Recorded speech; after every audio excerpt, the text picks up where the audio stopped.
Ini yang menghancurkan negara kita. Ini yang menghancurkan kekuasaan. Sebaik apapun presiden yang kita pilih, jika di sekitar dia ada 3 kategori, 3 manusia-manusia ini, pasti hancur kekuasaan tersebut. Apa yang kita nikmati hari ini, inilah para penguasa, para pemimpin kita adalah merangkap menjadi seller atau salesman. Oleh karena itu ke depannya, tidak boleh memilih pemimpin atau presiden, dia merangkap sebagai salesman dan marketing.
Iya, boleh. Terima kasih. Assalamualaikum warahmatullahi wabarakatuh.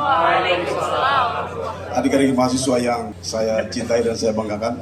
Pertama, terima kasih atas acara hari ini kita digelar di tempat ini bersama dengan adik-adik mahasiswa Undip.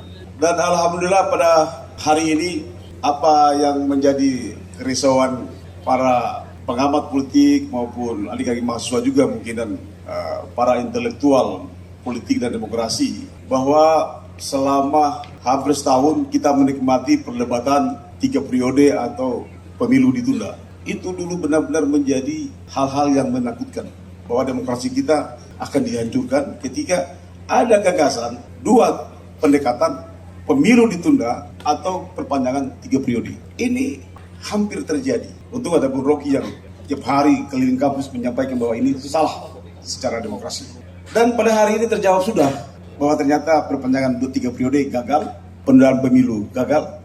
Ya ada 3 paslon, tapi 1 paslon masih menunggu titah pulang dari Beijing. 2,5 paslon.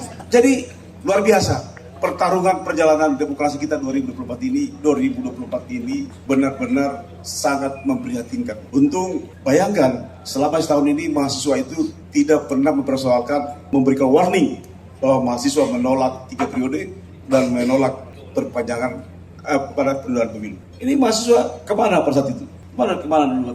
Nggak ada. Diskusi aja dulu. Tapi hari ini terjawab bahwa alhamdulillah demokrasi kita tetap akan berjalan seperti amanah reformasi 98. Yang berikutnya, tadi di sini dulu pragmatisme politik versus politis oportunis. Ini ada masalah kan? Ada politik pragmatis, ada politisi pragmatis,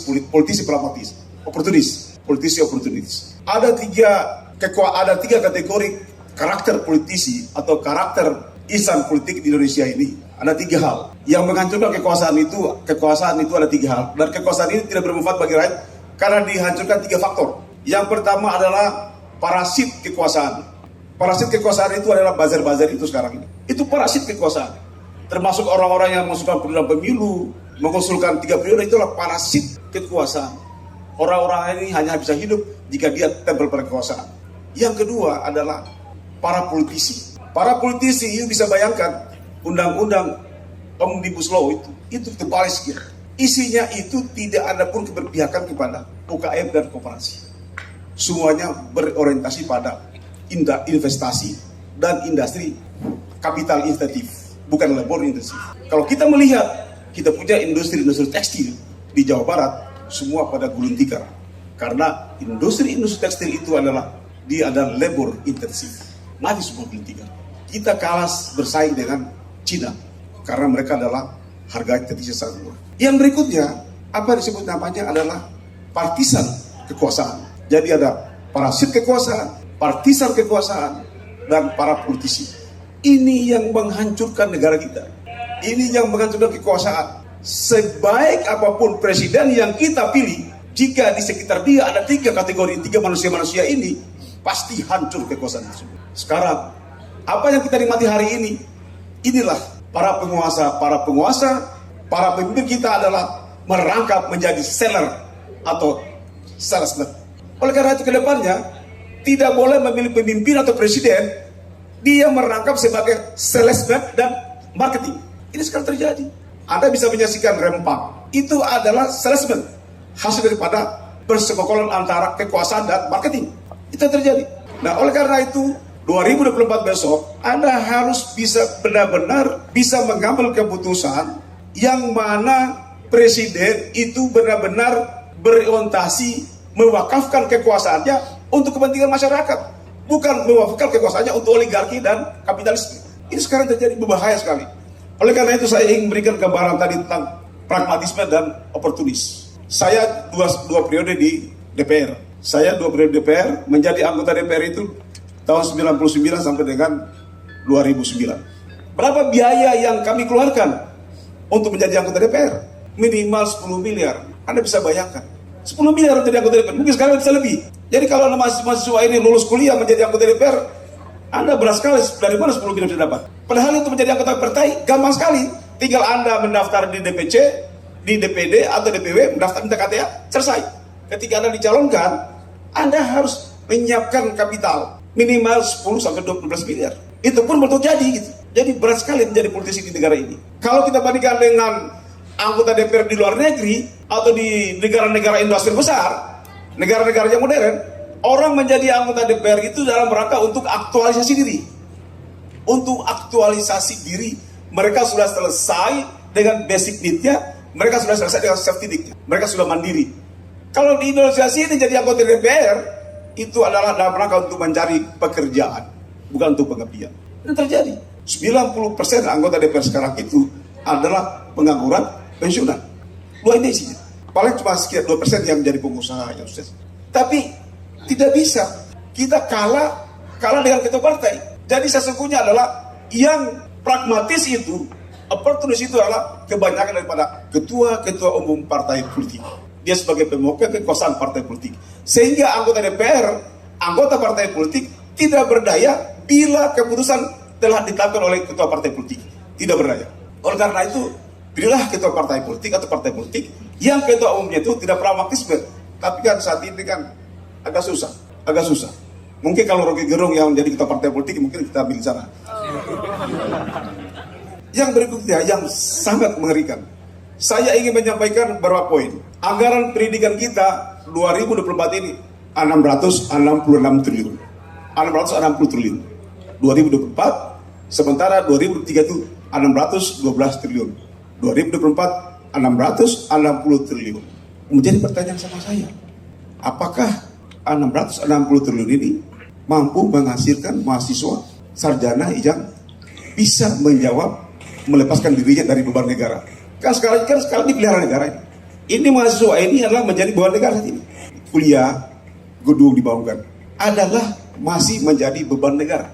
Tetapi kalau sudah kuliah, mestinya kalian harus menjadi aset negara. Tapi kalau sudah sarjana juga menjadi beban negara, jadi alam rasa 60 triliun ini untuk apa? Untuk apa? Jadi harus memiliki korelasi antara 666 triliun dengan kesejahteraan mahasiswa. Begitu saja dia mampu menciptakan lapangan pekerjaan.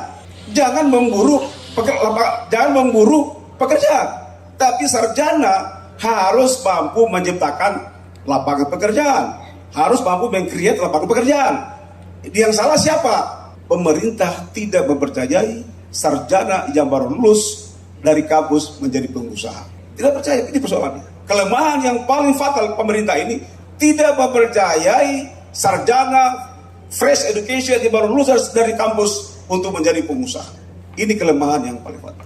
Oleh karena itu, aku pernah bicara sama Anies. Sebelah Anies, kalau Anda menjadi pemimpin yang benar, Anda harus menciptakan 2.500 orang pengusaha setiap tahun. Kenapa? Karena 90%, 89% sampai dengan 90% pengusaha-pengusaha oligarki yang ada di Indonesia ini semuanya adalah pengusaha in the cost. Kapan kita punya tingkat bunga tinggi, kapan terjadi instabilitas, mereka akan melaksanakan pelarian modal atau disebut capital flight, dan mereka tidak akan kembali lagi ke Indonesia. Pelarian aset negara kita kepada mereka, ke luar negeri. Ini berbahaya. Oleh karena itu, perbanyak pengusaha-pengusaha nasional, pengusaha-pengusaha pemula negara ini yang harus ditekan. Kita bisa bandingkan.